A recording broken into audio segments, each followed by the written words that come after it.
So hi, welcome back, this is Deepak. And ma'am, सबसे पहले आपको congratulation for your placement. And ma'am, बताइए अपने बारे में, थोड़ा इंट्रो दीजिए हमें। मेरा नाम सिमरप्रीत है और मैं करंटली परसू कर रही हूँ मेजर डिग्री आईसी से और मेरा 4th ईयर है और मैंने माइनर डिग्री भी की है कंप्यूटर साइंस से और एनसीसी भी करी हुई है मैंने। तो मैम, अभी तो आपकी एनसीसी ख़त्म हो गई। हाँ, मेरा एनसीसी का सी सर्टिफिकेट आ गया था। मैम, ये ओवरऑल आपका 4 साल का जर्नी कैसा रहा नेटिज़ में? तो ओवरऑल 4 साल का जर्नी बेसिकली तो मेरा लॉकडाउन में निकल गया। तो ये था कि फ़र्स्ट ईयर में हमने फर्स्ट सेम यहाँ पे किया था और उसके बाद मार्च के बाद से हम घर पे थे। सेकेंड थर्ड ईयर सारा घर पे निकल गया और हम फिर थर्ड ईयर के एंड में कॉलेज हमारा स्टार्ट हुआ, तो इतना कुछ खास नहीं था। आपका 2 साल ऑनलाइन है। मेरा 2 साल ऑनलाइन गया। तो मैम, आप आईसी ब्रांच से हो, तो आईसी ब्रांच में वैसे पढ़ना क्या होता है बेसिकली? आईसी ब्रांच में बेसिकली हम सेंसर्स के बारे में पढ़ते हैं, micro controller, processor, different types of logic gates, सारा डिजिटल इंटीग्रेट करना। पीएलसी पढ़ते हैं, पीएलसी क्या होता है, कैसे फील्ड में यूज़ किया जाता है, स्काडा सिस्टम और डीसीएस सिस्टम, मतलब बेसिकली ये सब पढ़ते हैं और ये थोड़ा थोड़ा रोबोटिक्स से भी इंटीग्रेट कर देते हैं लास्ट ईयर में।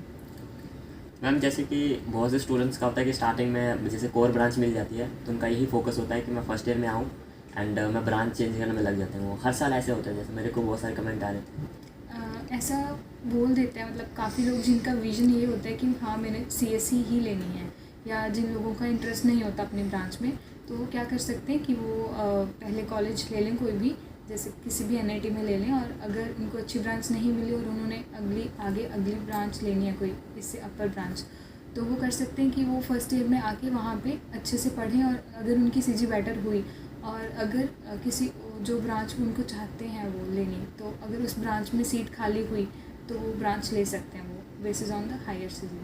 तो मैम, जैसे ऑफलाइन तो बड़ा मुश्किल हो जाता होगा, कि ऑनलाइन का तो हमें बताया कि हम कर लेंगे, बट ऑफलाइन ब्रांच चेंज करना तो मुश्किल हो जाता है। ऑफलाइन ब्रांच चेंज करना मुश्किल है, बट ऐसा है कि अगर किसी को पूरा दिल से होता है कि उसने करनी ही है ब्रांच चेंज, तो वो कर लेता है, मतलब पढ़ लेता है। क्लास में भी पढ़ना होता है, फिर जाके एक एक नंबर के लिए फिर कम्पीट होता है वहाँ पर।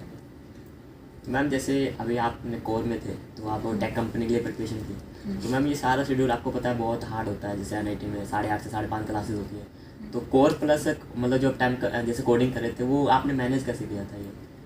हमारा सिस्टम जैसे कि मैंने बताया कि हाफ से ज़्यादा तो ऑनलाइन में निकल गया। तो फर्स्ट ईयर में तो बेसिकली हमने सब एक्सप्लोर ही किया था कि क्या क्या फील्ड होती हैं या क्या क्या काम होता है, क्या क्लब्स होते हैं हमारे कॉलेज में। तो जैसे जैसे सीनियर ने गाइडेंस की दी हमें, तो वैसे वैसे हम स्टेप बाय स्टेप चलते गए।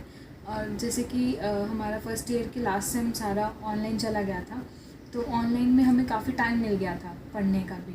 तो ऐसा होता था कि हम क्लासेस लगाते थे तो उसके बाद भी हमारे पास काफ़ी टाइम होता था स्पेयर, क्योंकि एक तो हमारा कैंपस में टाइम वेस्ट होता है कि अगर हम एक बार क्लास लगाने के लिए आ गए तो फिर कैंपस में ही घूमते रहते हैं, या हॉस्टल जाने में बहुत आलस आता है, बार बार जाओ, बीच में एक क्लास का गैप आ गया तो कैसे फिर से जाओ क्लास, फिर से वापस आओ, शेड्यूल ही खत्म हो जाता हाँ, है। तो शेड्यूल पूरा वेस्ट हो जाता है। मतलब 5:30 तक तो आप कुछ इतना कर ही नहीं सकते हो।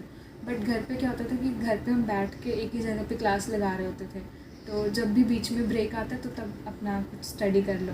तो ऐसे करके मतलब काफ़ी टाइम सेव हो जाता था मेरा वहाँ पे, तो फिर इसीलिए कोडिंग को और वो सबको टाइम मिल जाता था इजीली।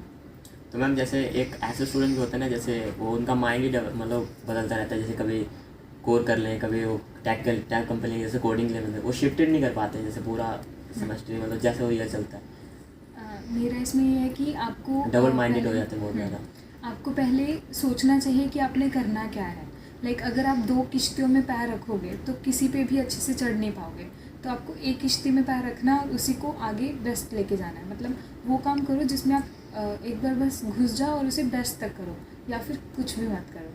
ठीक है, तो क्या पहले तो आपको चूज़ करना पड़ेगा अपना एक्सपीरियंस, या मतलब एक्सप्लोर करनी पड़ेंगी चीज़ें, और फिर आपको देखना पड़ेगा कि आपका सच में कोर में इंटरेस्ट आ रहा है। अगर आ रहा है तो आप कोर की तैयारी करो, बट अगर नहीं आ रहा तो आप आईटी सेक्टर में आ जाओ, तो आईटी की भी प्रिपरेशन कर सकते हो। ये जो होता है कि कोर की कंपनीज़ नहीं आती, हाँ कोर की कंपनीज़ थोड़ी कम आती है क्योंकि अभी आईटी का चल रहा है डेवलपमेंट। तो ये है कि कोर की कंपनीज़ कम आएंगी, बट आएंगी ना। तो अगर किसी का इंटरेस्ट कोर में है तो वो कोर की भी प्रिपरेशन कर सकता है। और ये नहीं है कि आपका इंटरेस्ट कोर में है बट आप ये देख रहे हो कि पैकेज तो आईटी सेक्टर का ज़्यादा है तो मैं आईटी सेक्टर में जाऊँगा। अगर आप अपने इंटरेस्ट में जाना चाहते हो तो आपको पैकेज से इतना कुछ वो नहीं होना चाहिए। तो आप अपने इंटरेस्ट को, अपनी हॉबी को ही आगे अपना वर्क एक्सपीरियंस बनाओ। ये भी हो सकता है कि आपका इंटरेस्ट था नहीं आईटी में, अगर आप वहाँ पे आईटी में चले गए आगे जॉब में, तो फिर आप बाद में यही पछताते रहोगे कि यार क्यों आ गया, इससे अच्छा तो कोर में चला जाता, थोड़ा कम मिलता। तो ये है कि आपको अपने इंटरेस्ट के अकॉर्डिंग जाना चाहिए आगे। मैम जैसे जैसे बहुत से स्टूडेंट का CGPA कम होता है, या फिर बहुत से मैंने अभी सुना ही था कि जैसे CGPA मैटर नहीं करता, तुम्हारा स्किल मैटर करता है, तो ये मैम कितना सच है? ये बिल्कुल झूठ है। CGPA बहुत मैटर करता है। लाइक कुछ कंपनीज तो ऐसी आएंगी जो आपको 7.5, अगर आपकी 7.5 से प्लस है CG, तो ही आपको वो आगे बैठने देंगे प्रोसेस में, वरना वो नहीं बैठने देंगी। तो अगर आपकी CG बेसिकली तो मतलब 7.5 तो सबसे लो लाइन है, उसके नीचे तो आपकी CG नहीं होनी चाहिए। बट आप कोशिश कर सकते हो कि आपकी CG 8.5 प्लस रहे या 8 प्लस रहे, क्योंकि वो बिल्कुल सेफ एरिया आ जाता है। लाइक कुछ कंपनीज होती हैं, हमारे टाइम पे भी आई थी, तो उन्होंने बोल दिया था कि हर सेम में आपकी CG 8.5 प्लस होनी चाहिए। तो वो बहुत कम बच्चे आए थे तब वहाँ पे। तो इसीलिए ये है कि आपकी CG मैटर करेगी, पर ट्राई करो कि उसे एक अच्छी लाइन पे रखो। मैम ऑफलाइन तो बड़ा मुश्किल हो जाता है ना, तो सारे आप CGPA मतलब यही सभी क्लासेस लगाओ फोकस, ये तो बड़ा मुश्किल है। ज़रूरी नहीं होता कि अगर आप सारी क्लासेस लगा रहे हो तो ही आपकी CG आएगी। फर्स्ट पॉइंट, आपको पढ़ना खुद ही से है यहाँ पे। तो आप अगर क्लास में आते हो तो ट्राई करो कि क्लास में जब आप आ रहे हो तो क्लास का वहीं पे समझ के उसे वहीं पे ख़त्म करके जाओ। बाकी ये होता है कि जैसे हमारे माइनर्स मेजर्स काफ़ी टाइम ले लेते हैं, तो आप ऐसे कर सकते हो कि पहले अगर आप क्लास में जा रहे हो तो लास्ट बेंच पे भी मतलब अच्छे से सुनाई देता है, आप वहाँ पे बैठो और अपने प्रॉपर नोट्स बनाओ। मतलब ज़्यादा शरारत मत करो या कुछ ऐसे हरकतें मत करो, वहाँ पे सीरियस होके पढ़ो। तो अगर आप सीरियस होके पढ़ोगे और अगर टीचर का अच्छे से समझ आ रहा है तो उसके नोट्स प्रिपेयर कर लो। अगर किसी का नहीं भी समझ में आ रहा तो फिर आप जैसे माइनर से कुछ दिन पहले अपना शेड्यूल बना लो कि इस दिन मैंने ये सब्जेक्ट ख़त्म करना है, इस दिन ये ख़त्म करना है। तो ऐसे एक बार एक करके आप सब्जेक्ट्स को टाइम देते जाओ। तो इतना सच कुछ है नहीं, अगर आप क्लास में ढंग से सुन रहे हो और सिलेबस आपको पता है अच्छे से, कहाँ से पढ़ना है आपको वो पता है, तो आप खुद भी पढ़ सकते हो, खुद पढ़ के भी अच्छे मार्क्स आ सकते हैं। मैम जैसे एक होता है कि ये, वैसे आपने कहा कि माइनर डिग्री भी आपकी ड्यूल डिग्री थी, तो ये माइनर्स जो माइनर करते हैं जैसे CSE में, जैसे मेरा एक दोस्त है उसी माइनर ले रखा है, तो उसका मैम क्या बेनिफिट होगा इन प्लेसमेंट में या फिर कुछ में? माइनर का अगर मैं सच बोलूँ तो अभी तक मुझे कोई बेनिफिट मिला नहीं। सिर्फ एक ही कंपनी आई थी जिसने हमें अलाउ किया कि माइनर डिग्री वाले बैठ सकते हैं जिनकी माइनर डिग्री है CSE में। तो ये है कि माइनर डिग्री में ये बोल सकते हैं कि अगर माइनर डिग्री जैसे आपकी ऑफलाइन जा रही है तो CSE के आप सब्जेक्ट्स पढ़ लोगे पहले ही, अगर आपको IT सेक्टर में जाना है तो CSE के जब आप सब्जेक्ट्स पढ़ोगे तब माइनर्स के लिए प्रिपरेशन करोगे तो वो आपको इंटरव्यू में भी हेल्प करेगा। जैसे मेरा एक माइनर गया था ओप्स का, वो ऑफलाइन था, तो ओप्स बहुत पूछी जाती है इंटरव्यूज़ में, तो उसने मुझे काफ़ी हेल्प की थी इंटरव्यू में आगे तैयारी करने की। लाइक मुझे ओप्स के मेरे पास नोट्स वगैरह सब हैंड रिटन पड़े थे, तो just a quick revision was sufficient. तो मैम जैसे कोर वाला अगर माइनर कर रहा है तो उनके दिमाग में ये होता है कि जैसे अगर CS का कोर ले रहा है, अति माइनर ले रहा है, तो उनको ये लगता है कि हम टेक कंपनी में बैठ सकते हैं एज अ माइनर बेस पे। ऐसा नहीं होता है, सारी कंपनीज अलाउ नहीं करती। माइनर डिग्री अभी इतनी ज़्यादा पॉपुलर नहीं हुई है हमारे, बहुत रेयर कंपनीज अलाउ करती हैं। लाइक हमारे टाइम पे तो सिर्फ एक ही कंपनी ने अलाउ किया था कि जिसके पास माइनर डिग्री है वो भी बैठ सकता है। बाकी एक बायजूस ने भी अलाउ किया था प्लेसमेंट के लिए, जिसके पास माइनर डिग्री है CSE की या ECE की वो बैठ सकते हैं। बाकी एज सच अभी तक कोई कंपनी ऐसी नहीं आई जिसने बोला कि हाँ माइनर डिग्री वाले ही बैठेंगे और बाकी ब्रांच नहीं बैठेगी। बेसिकली जो हमारे PRs होते हैं वो अपनी तरफ से पूरा एफर्ट डालते हैं कि पूरी क्लास को बिठाया जाए, तो इसीलिए माइनर डिग्री का इतना कुछ खास बेनिफिट मिला नहीं मुझे। इंटर्नशिप तो थर्ड ईयर में लगती है, तो इसके लिए प्रिपरेशन कैसे करते हैं? और तो जैसे कि अगर आप पहले तो कैटेगरीज डिवाइड कर लो कि आपको कोर में जाना है IT के लिए, ठीक है, कुछ भी प्रिपरेशन कर रहे हो तो आप सेकेंड ईयर के अगस्त से स्टार्ट कर सकते हो अपनी प्रिपरेशंस। तो ये होगा कि अगस्त से लेकर नेक्स्ट अगस्त तक आपके पास टाइम मिल जाएगा आपको। तो आप अगर कोडिंग कर रहे हो तो अगस्त में किसी भी एक लैंग्वेज को अपना पूरा हैंड बना लो और उसमें कोडिंग करते रहो, ठीक है, GFG, leet code, interview bit सब पे देखते रहो और अपने सब्जेक्ट्स भी प्रिपेयर कर लो जो आपके इंटरव्यू राउंड्स में पूछे जाते हैं, और आप प्रोजेक्ट्स भी बिल्डअप कर सकते हो उसी फील्ड में जाके। तो आपको सेकेंड ईयर में पूरी प्रिपरेशंस करनी पड़ेगी क्योंकि थर्ड ईयर के बिल्कुल स्टार्ट में ही कंपनीज आनी शुरू हो जाती हैं। तो मैम अभी आपने कौन सी कंपनी में इंटर्नशिप की है? मैंने इंटर्नशिप बेसिकली एक स्टार्टअप में ही की है अभी तो ये था कि इंटर्नशिप के टाइम मेरा 2 कंपनीज़ में सिलेक्शन हुआ था, एक एनवीडिया और एक एससीबी स्टैंडर्ड चार्टर्ड। तो ये था कि तब मुझे इतना एक्सपीरियंस नहीं था इंटरव्यू कैसे लेते हैं या कुछ भी, और मेरी इतनी प्रिपरेशन नहीं थी, तो इसी वजह से तब नहीं हो पाया। तो उसके बाद में मैंने एक स्टार्टअप में अपनी इंटर्न की थी 2 मंथ। मैम जैसे अभी आपका प्लेसमेंट तो हो गया, तो प्लेसमेंट की प्रिपरेशन कब से स्टार्ट करनी चाहिए, और जैसे टेक में जा रहे हैं या फिर कोर में जा रहे हैं, इनमें मतलब किस तरह अपना मतलब अगर प्लेसमेंट को समझना चाहें तो? ठीक है, अगर आप बिल्कुल प्लेसमेंट के पर्सपेक्टिव पढ़ रहे हो, तो अगर तो आप ये है कि हाँ, अगर आप 2 मंथ इंटर्न करते हो और उसके बाद पीपीओ मिलने के काफ़ी चांसेस होते हैं, तो आई वुड प्रेफर कि फ़र्स्ट अपना पूरा हार्डवर्क करो कि आपको कुछ इंटर्नशिप मिल जाए किसी अच्छी कंपनी में, ताकि अगर आपका वहाँ से पीपीओ भी आ सकता है आपकी परफॉर्मेंस बेस, ठीक है। तो अगर पीपीओ आ गया तो फिर आपके लिए प्लेसमेंट लेना कुछ इतना खास नहीं होगा, प्लेसमेंट तो आपको हो ही गया, ठीक है। तो बट अगर आप किसी भी कारण की वजह से तब प्रिपेयर नहीं हो और आप 3rd ईयर में अपनी प्रिपरेशन स्टार्ट कर रहे हो प्लेसमेंट के लिए, तो भी ऐसा कुछ नहीं है कि नहीं होगा। अगर आप 3rd ईयर में भी अगस्त से स्टार्ट करोगे, जैन तक आप कोडिंग करोगे अच्छे से प्रॉपर, और उसके बाद आप अपने प्रोजेक्ट्स पे बिल्डअप करोगे या कुछ करोगे और मई तक करके सारा कवर कर लोगे, तो उसके बाद भी प्लेसमेंट के चांसेस होते हैं। तो मतलब काफ़ी बच्चे तो हमारे साथ जो थे वो सिर्फ 2-2, 3-3 महीने तक भी कोडिंग करके निकाल लेते थे एग्ज़ाम्स। तो लाइक हमारे सीनियर्स हमें बताते थे कि उनके टाइम पे काफ़ी बच्चे ऐसे भी थे जो सिर्फ 3 महीने कोडिंग की और उनका हो गया। तो मतलब आप जो भी करोगे आप अपने मन से करोगे, मतलब पूरी श्रद्धा से एक तरह समर्पण कर दोगे अपने आप को वहाँ पे, और फिर अगर ऐसे होगा और आप पूरा अपना बेस्ट दोगे तो इतना कुछ मुश्किल है नहीं वो। कोडिंग की बेसिकली आपको प्रैक्टिस होनी चाहिए अच्छे से।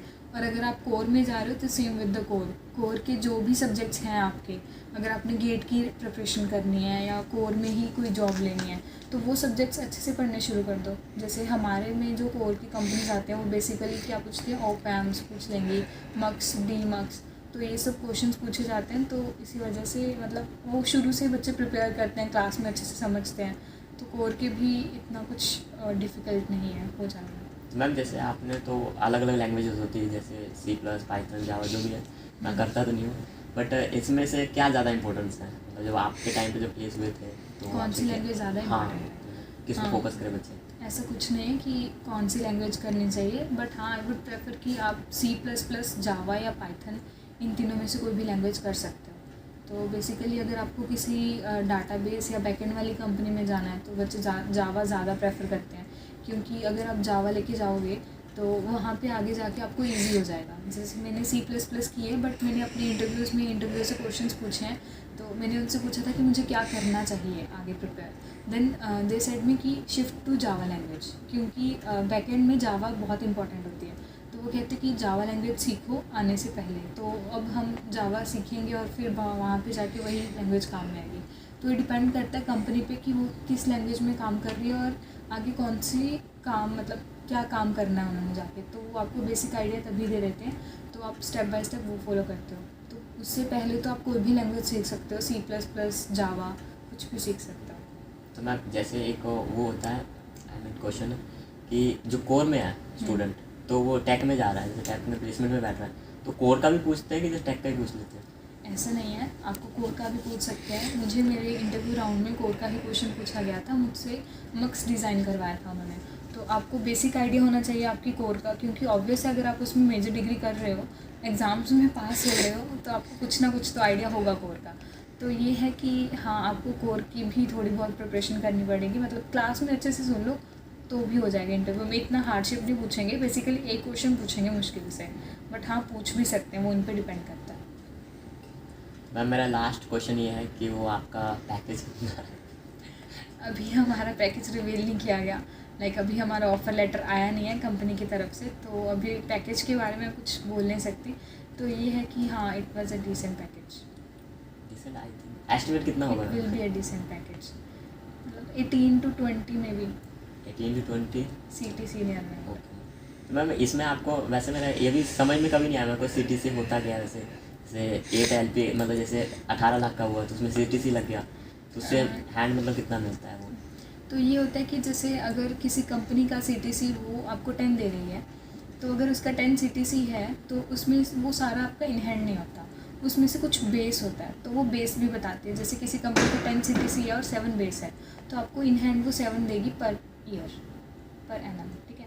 तो ऐसे करके वो अपना डिफ़ाइन कर देते हैं कि कितना उनका CTC है, कितना उनका बेस है। और बेस में भी आगे जाके काफ़ी कट ऑफ्स होती हैं, कुछ टैक्स लग जाते हैं या कुछ और कट ऑफ होती है, उसके बारे में अभी मुझे इतना आइडिया है नहीं, बट हाँ काफ़ी कट ऑफ्स होती हैं और सैलरी बहुत कम होती जाती है उन कट ऑफ्स के कारण।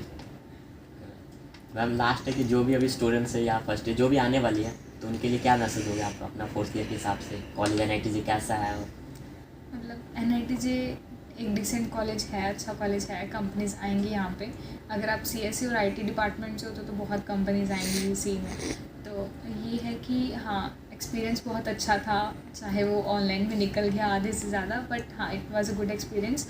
और अगर आप फर्स्ट ईयर में हो तो फर्स्ट ईयर में इतनी टेंशन लेने की ज़रूरत है नहीं। पहले चीज़ें एक्सप्लोर करो अच्छे से कि आपको कौन सी फील्ड में जाना है। ऐसे नहीं है कि सबकी रेस चल रही है और आप भी उसमें घुस गए। पहले आपको खुद से एक्सप्लोर करना पड़ेगा और चीज़ों को मैनेज करना सीखो। ये नहीं है लाइक कुछ बच्चे होते हैं कि ये नहीं हो पा रहा तो ये छोड़ दिया, ये नहीं हो पा रहा तो ये छोड़ दिया। जैसे मैंने माइनर डिग्री, मेजर डिग्री और NCC तीनों को साथ में किया और तीनों को बहुत अच्छे से टाइम दिया। तो ये है कि अगर आप टाइम मैनेज करने में अच्छे हो तो आपका हो जाएगा वो, इतना कुछ हार्ड एंड शिप रूल नहीं है वहाँ पे। और ये है कि अगर आप सेकंड ईयर से हो तो सेकंड ईयर से आप प्रिपरेशन स्टार्ट कर सकते हो अच्छे से, तो आपके पास टाइम मिल जाएगा आपको काफ़ी। और थर्ड ईयर में आप इंटर्नशिप्स में बैठ सकते हो, और अगर आपकी इंटर्नशिप किसी अच्छी कंपनी में लग रही है तो वहाँ पे अपनी बेस्ट परफॉर्मेंस दो तो आपको वो PPO दे देगी। और अगर बाई चांस आप थर्ड ईयर से स्टार्ट कर रहे हो तो थर्ड ईयर भी इतना लेट है नहीं, आपने एटलीस्ट स्टार्ट तो किया। लाइक फर्स्ट स्टेप लेना ही बहुत बड़ी बात होती है। तो अगर आपने एक स्टार्ट किया है तो उसे प्रॉपर करते जाओ तो फोर्थ ईयर में जाके आपकी प्लेसमेंट हो जाएगी। तो यही थी यार overall video, and thank you so much ma'am हमारी इस Yeah, वीडियो में welcome. आने के लिए, अपना टाइम देने के लिए, and best wishes for your upcoming life. And ठीक है भाई, मिलते हैं, बाय बाय।